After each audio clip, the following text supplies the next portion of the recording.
Conocimiento.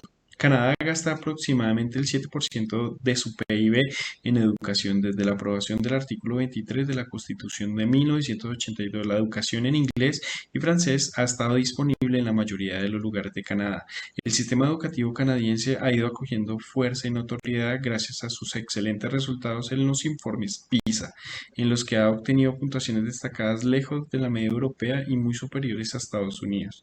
En Canadá, la educación obligatoria empieza a los 6 años en grado primero y sigue hasta llegar al grado doceavo. Cuando tienen 18 años y finalizan la educación secundaria, según el grado en que se encuentren los estudiantes, estarán en lo que llamamos Elementary School, Middle School y High School.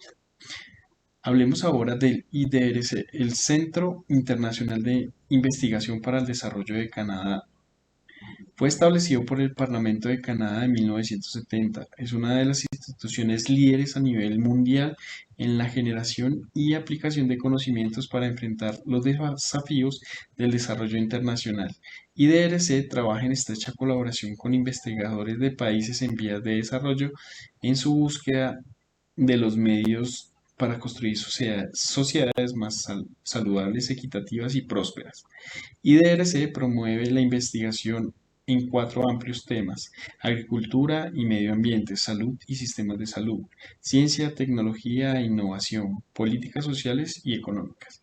Podemos apreciar el ranking. La Universidad de Toronto es una excepción notable, sigue siendo la universidad mejor clasificada de Canadá, subiendo al puesto 28 en todo el mundo desde el puesto 31 del año pasado. La Universidad de Columbia Británica, la tercera escuela mejor clasificada de Canadá, después de la Universidad McGraw-Hill de Canadá. Canadá, crecimiento económico. En el contexto de la crisis global sin precedentes provocada por la pandemia del COVID-19, se estima que la economía canadiense cayó en 7,1% en el 2020, la mayor contracción económica desde 1945, según el Fondo Internacional Monetario.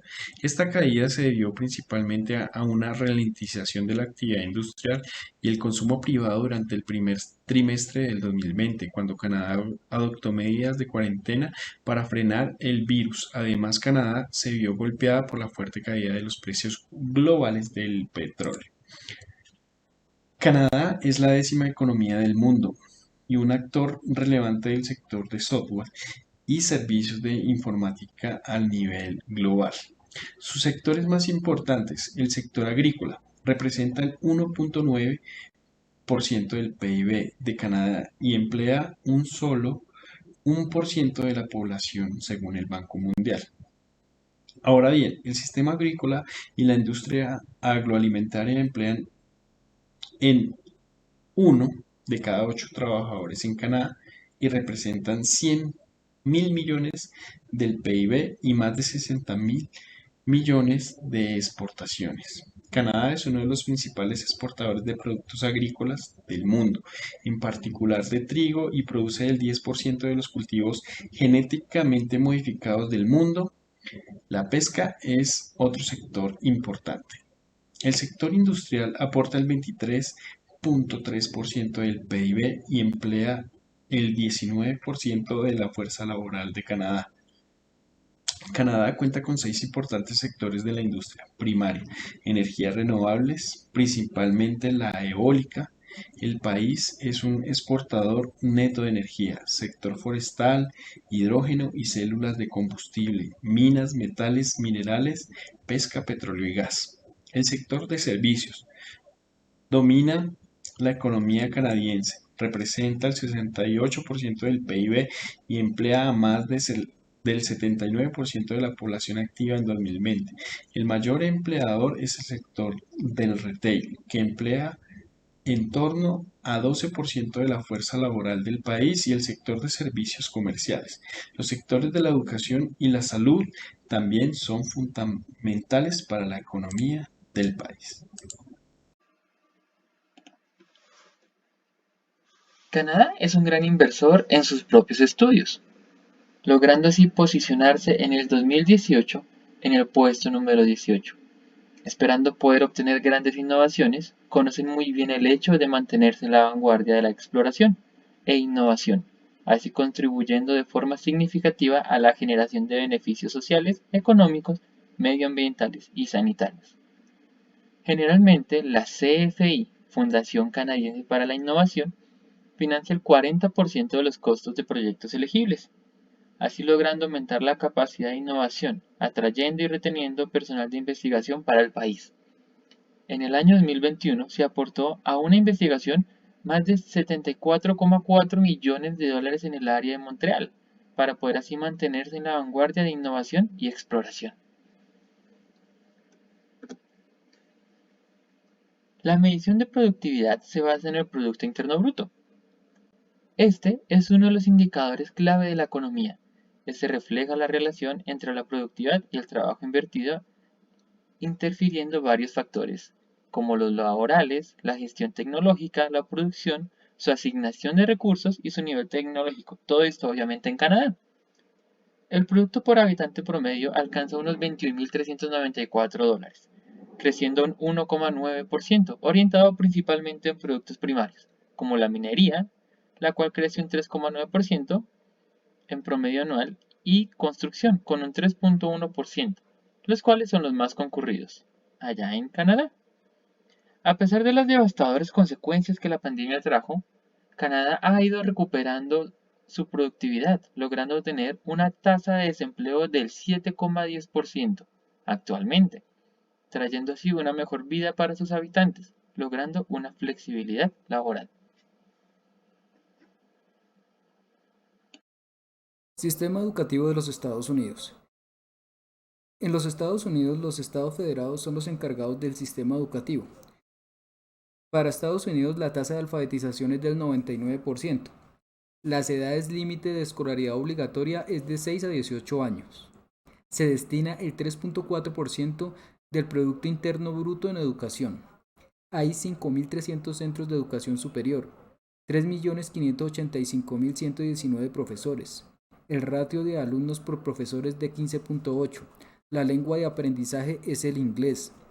El gasto por alumno en escuela pública de educación secundaria y educación primaria es de 11.943 dólares. El salario medio anual de un profesor en escuela pública en educación primaria y secundaria es de 58.064 dólares. El número de alumnos en escuela pública en educación primaria y secundaria es de 35.298.000 para grados en prekinder a grado octavo, de 14.970.000 de grado noveno a duodécimo.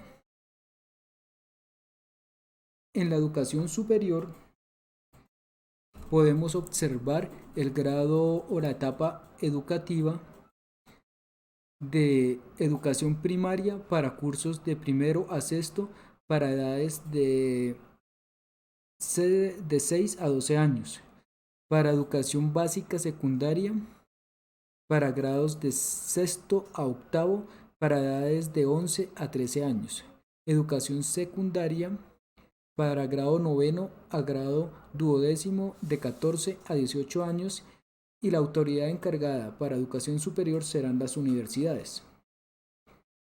En la educación superior se han producido un notable incremento en el número de alumnos. Según los últimos datos ofrecidos por el NCES, durante el año 2015 se registraron 20.264.000 matriculaciones en distintas modalidades de educación superior, 6 millones más que hace 20 años.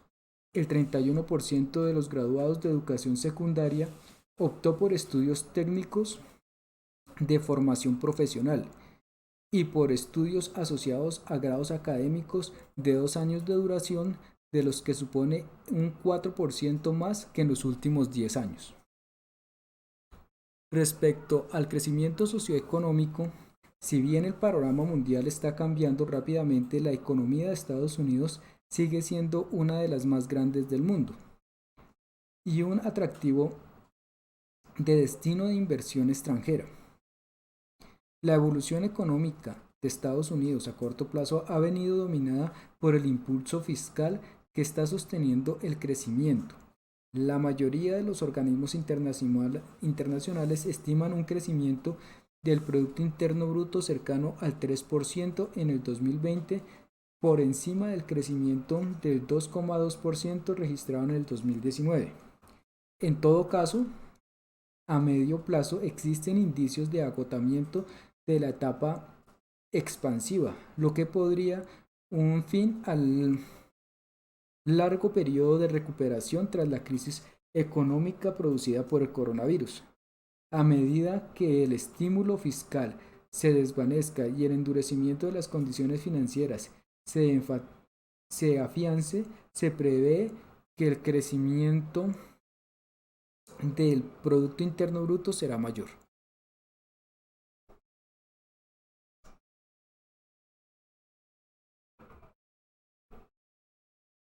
Estados Unidos, infraestructura.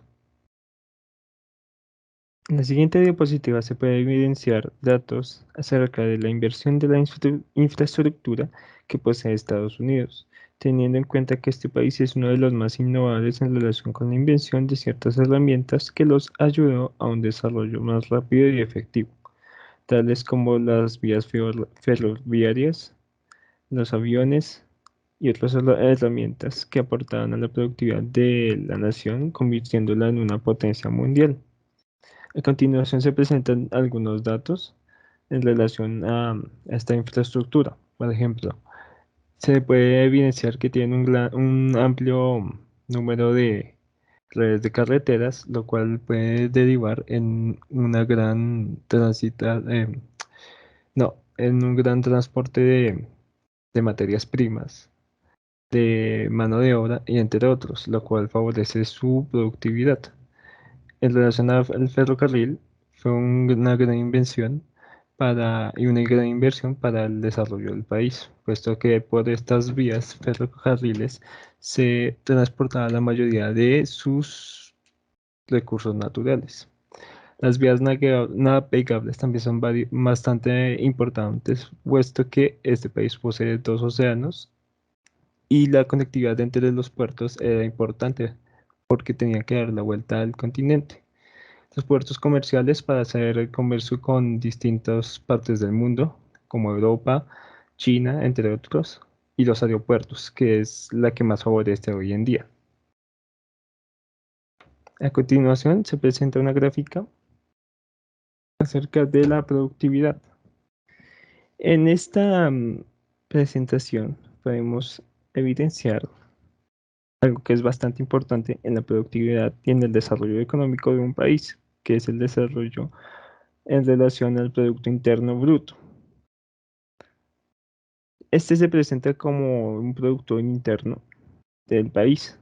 En este caso es el más grande del mundo, tal vez empatado con China, pero en sus momentos es la primera economía del mundo.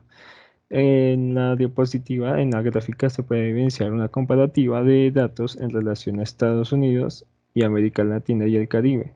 Se puede evidenciar que a inicios de los 60, Estados Unidos y América Latina y el Caribe estaban muy cerca, pero a medida que se fueron dando ciertos desarrollos en el país de Estados Unidos y dada su gran capacidad, tanto en transporte como en recursos y en comercio, a mediados de los años 65 o 70 ya se ve una brecha que se va haciendo cada vez más amplia hasta que llega, digamos, al año 2020, donde recae un poco, pero su punto más alto siendo más o menos en 2018, llegando casi a los 70.000.